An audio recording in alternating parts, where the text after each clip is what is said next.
Good Monday morning, everybody. This is Quinn Baum with Names and Numbers coming at you with another Monday morning kickoff to the sales week. And today I wanted to talk about visualizing hurdles and how you can think about the things that might go wrong with your goals and the things you have set in place, your plans, and how actually visualizing those things can help you achieve them and overcome the obstacles that you'll inevitably run into as you try to achieve great things. Now, there is an awesome piece of research done. It was back in 1997. Some psychologists at UCLA put together a study to figure out how hurdles and thinking about hurdles could potentially help you in the long run. And what they did is right before midterms, they reached out to the student body and recruited a bunch of students to come in.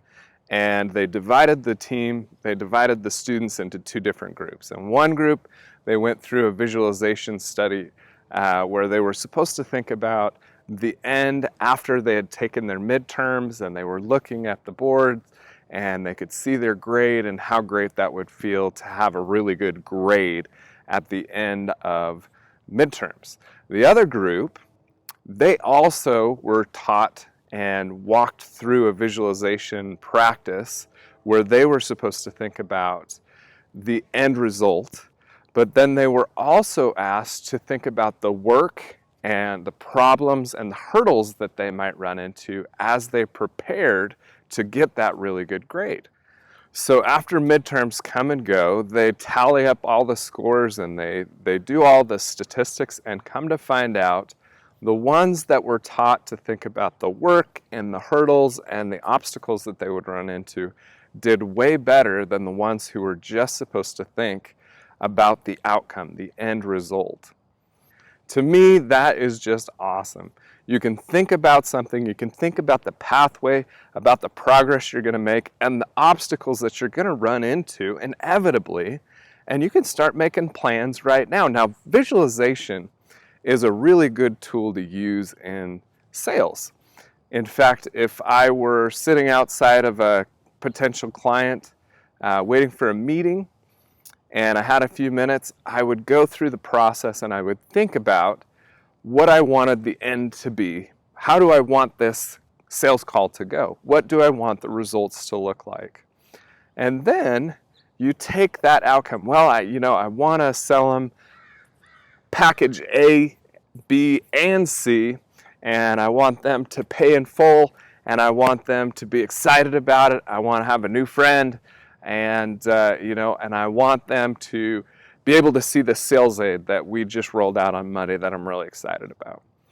Well, if that's my end goal, then I need to basically go forward in time to that result and then look backwards and see what did I do to get there. So I'm focusing on the end results, but then I go back and I look at the pathway. I look at the potential objections. I look at the possible hiccups that could come up. I look at the hurdles that I could potentially run into, and I can start preparing for them right away.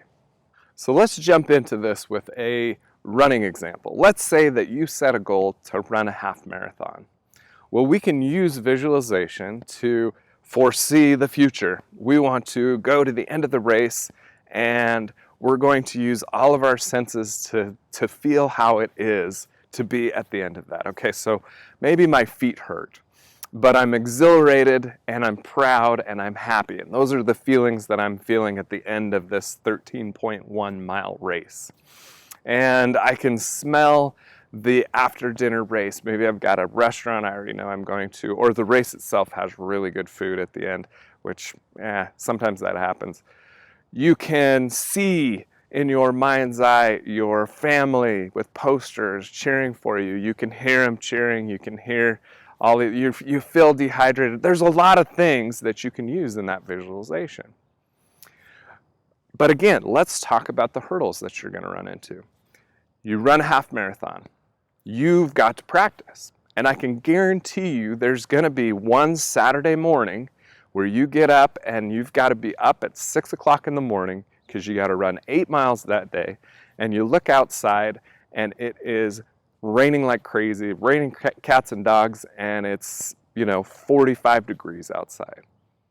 Okay, so maybe it's not 45-degree weather and raining outside. Maybe it's something else. Maybe you live in Arizona, it's 120 and you still got to get in or run on the treadmill someplace. It's 9 o'clock at night and you've got 4 miles to do. Whatever it is, you know that there's going to be a day during your training where things don't go the way you think they're going to go, the way that you planned.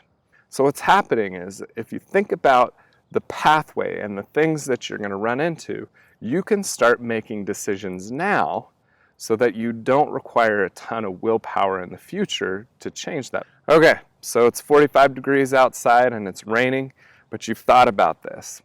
Right now it's nice and beautiful outside, and so I can think that day is going to come where it's going to be horrible outside, so I'm going to make sure that I lay my running clothes out right next to my bed before I go to sleep the night before.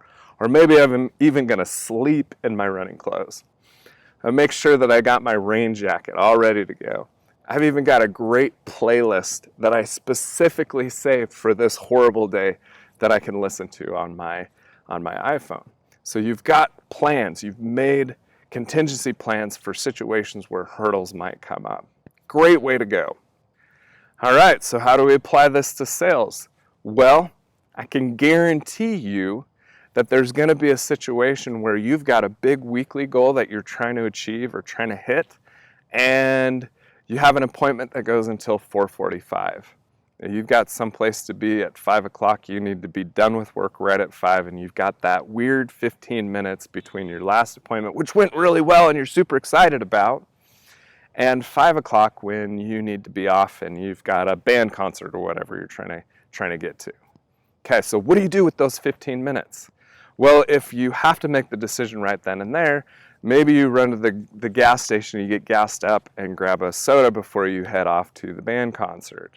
So if you set that goal and you know that you want to achieve that thing and you run into that weird 15 minutes, you've already got a plan in place. You've thought about it. Okay, I know that's going to happen, and when it does, I'm going to make sure that I go next door to the appointment that I just had and cold call. Just going to introduce myself, drop off a card, maybe make a contact, who knows. But that is my plan. When that 15-minute happens, I'm going to do that. And if that doesn't work, I'm going to get on the phone because I got a list in my car of 12 different people that I need to call. And I'm going to make those calls until 5 o'clock. I'm not going to be tempted to just go get gas, grab a soda, and cut out early. And we know for a fact that's how it is. Sales reps have lots of temptations, especially when they're independent, driving around by themselves all day long without anybody looking over their shoulder. They'd be tempted to go shopping. They can be tempted to wash their cars 3 times a day. They can be tempted to take extra long lunches or to run errands.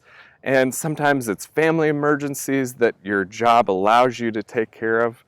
All these things happen. We know they're going to come up. We know they're going to pop up in the course of any given sales day, and we have already prepared for it. So there's one other piece here that I really want to focus on and I really want to dig into, and that is that you can visualize a lot of things, but you're not going to be able to visualize every problem that can crop up. And it doesn't really matter. It seems that by preparing for problems, preparing for issues, thinking about the hurdles that are going to come up, you basically make yourself better prepared to handle any issue that comes up. You run into a situation where something doesn't go your way, you didn't plan for it, but in your mind, because you've already thought about other issues that could crop up, your mind says, hey, you know what? We knew something was going to happen. We knew it was going to be hard at some point. We knew there was going to be something unusual, weird, derailing, and we didn't prepare for this thing specifically, but we prepared for all these other contingencies, and it just allows you to be better prepared to handle those problems even when you didn't think about them beforehand. So when you've got a big goal or something massive you want to achieve, think about the future, visualize how it's going to feel, how it's going to smell, how it's going to taste. Think about all those things and then walk back through the process. Move back through time. Think about the issues that'll crop up, the problems that could get in the way of you achieving those goals, and think about how you're going to handle those problems, because that will help you ultimately achieve those big things And even if you have problems that crop up that you weren't prepared for, just the simple fact that you prepared for other issues will help you overcome those obstacles as well. Thanks everybody for watching. Of course, this is Quinn Baum with Names and Numbers. I am trying to gather some information on how these videos are going, so if you wouldn't mind leaving some feedback below in the comments, I would really appreciate it. What do you like? What do you don't like? What do you think we should change? Anyway, again, thanks for watching. Go out and make a great week.